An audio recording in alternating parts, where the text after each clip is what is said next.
नमस्ते साथियों और प्यारे बच्चों, आर्या की पाठशाला में आप सबका स्वागत करती हूँ। और जैसा कि पिछले एपिसोड में बताया था कि संज्ञा के भेद हमारे चल रहे हैं अभी, और चूँकि बहुत बड़ा है, थोड़ा विषय बड़ा है, संज्ञा के भेद बड़े हैं, तो हम आपको अभी व्यक्तिवाचक, भाववाचक, जातिवाचक समझा चुके थे।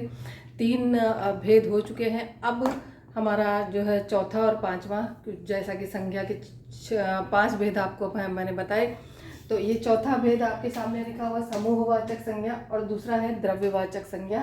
तो 3 हो चुके थे, ये चौथा है समूहवाचक संज्ञा। समूहवाचक संज्ञा क्या होती है? जैसा कि नाम से पता चल रहा है, नाम से ही समझ में आ रहा है कि समूहवाचक संज्ञा मतलब समूह को अंग्रेजी में कहेंगे कलेक्टिव नाउन, जो कि इकट्ठा हो, समूह में हो, वो समूहवाचक संज्ञा कहलाता है। जिस संज्ञा शब्द से वस्तुओं, व्यक्तियों के समूह या समुदाय का बोध हो, वे समूहवाचक संज्ञा होते हैं। फिर से सुनिए, समूहवाचक संज्ञा जिस संज्ञा शब्द से वस्तुओं, व्यक्तियों के समूह या समुदाय का बोध हो, वे समूहवाचक संज्ञा होते हैं। जैसे भीड़, भीड़ में भी काफ़ी सारे लोग होते हैं, उसकी गिनती नहीं होती, अनगिनत लोग होते हैं। जनता, कहीं कोई भी सभा हो रही है तो उसमें जनता इकट्ठी हुई है, तो भीड़ सारे समुदाय है। ये सभा समुदाय है, कक्षा भी एक समुदाय है, व्यक्तियों का समूह है। यहाँ पर ये व्यक्तियों का समूह, यहाँ पर लिखा था वस्तुओं, व्यक्तियों के समूह के समूह या समुदाय। तो भीड़, जनता, सभा और कक्षा, ये जो है व्यक्तियों का समूह हो गया, ये व्यक्तियों का समुदाय हो गया। अब आते हैं गुच्छा, कुंज, मंडल, गौद इत्यादि शब्द जो हैं वस्तुओं का समूह परिलक्षित करते हैं। इन शब्दों से वस्तुओं का समूह परिलक्षित होता है। तो जैसे एक दर्जन केले ले आओ, दर्जन, एक दर्जन बोला तो एक दर्जन गया, तब दर्जन में होते हैं 12, संख्या में 12 होते हैं। तो एक दर्जन मतलब ये उसकी माप थी कि एक दर्जन केले ले आओ। तो एक दर्जन में क्या हुआ, 12 केले लेके आना है। 1 किलो सेब ले आओ, तो 1 किलो में कितने हो गए, 1000 ग्राम हो गए।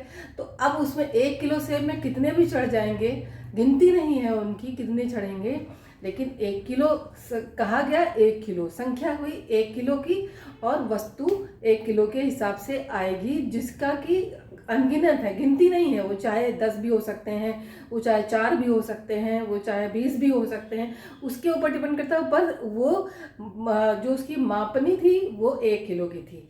तो जिसको कि मापा जा सके वो इसमें आ जाएगा द्रव्यवाचक संज्ञा में।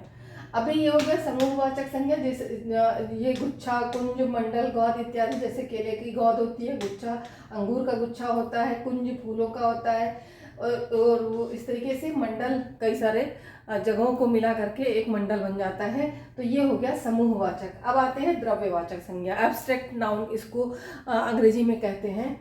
जिस संज्ञा शब्द से नाप तौल वाली वस्तु का बोध होता हो, उसे द्रव्यवाचक संज्ञा कहते हैं। द्रव्यवाचक जो मैं अभी के दर्जन में बता रही थी कि केले ले आओ, 1 दर्जन केले ले आओ, ये माप तौल का हो गया। 1 किलो सेब ले आओ, ये माप तौल में आ गया। जो चीज़ें तौल में आती हैं, जिसको कि तौला जाए, जो कि गिनती में आती हैं, गिन करके लाई जाए, वो द्रव्यवाचक संज्ञा हो जाती है। नाप तौल वाली वस्तु का बोध हो, वो द्रव्यवाचक संज्ञा कहलाती है। जैसे तांबा, पीतल, घी, तेल, दूध, सोना, लोहा और भी कई सारी चीज़ें जो कि नाप तौल करके आती हैं, वे सारी चीज़ें द्रव्यवाचक संज्ञा में आएंगी। इसके साथ साथ जो है अभी हम आपके साथ अभी संज्ञा के कई सारे प्रकार उनको आपको समझाएंगे, किस प्रकार से संज्ञा को प्रयोग किया जा सकता है, किस प्रकार से कर सकते हैं संज्ञा को। क्रिया के साथ संज्ञा जब क्रिया के साथ प्रयोग की जाती है तो वो किस प्रकार से शब्द बन जाते हैं, संज्ञा सर्वनाम के साथ प्रयोग होती तो किस प्रकार शब्द बन जाते हैं, संज्ञा क्रिया विशेषण के साथ जब प्रयोग की जाती है तो फिर वो किस प्रकार के शब्द बनते हैं। मैं छोटे एग्जाम्पल्स आपको बताऊंगी, वो आप लोग, मैं इस पर लिखती जाऊंगी, आप लोग नोट करना चाहें तो नोट कर लीजिएगा।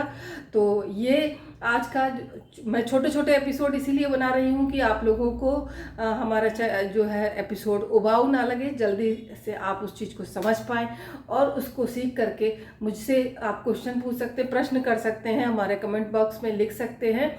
वहाँ पर लिख दीजिए जो भी आपको समझ में नहीं आता है या जो और अलग सी कोई चीज़ आप पूछना चाहते हैं वो आप नीचे कमेंट बॉक्स में लिख सकते हैं। वरना मैं अपने पूरे पैटर्न के साथ जो मेरी अपनी प्रणाली है, शिक्षा जो पढ़ाने की प्रणाली है, मैं उसके साथ चल रही हूँ। और अभी आपको कुछ भी जानना हो तो वो आप बता सकते हैं।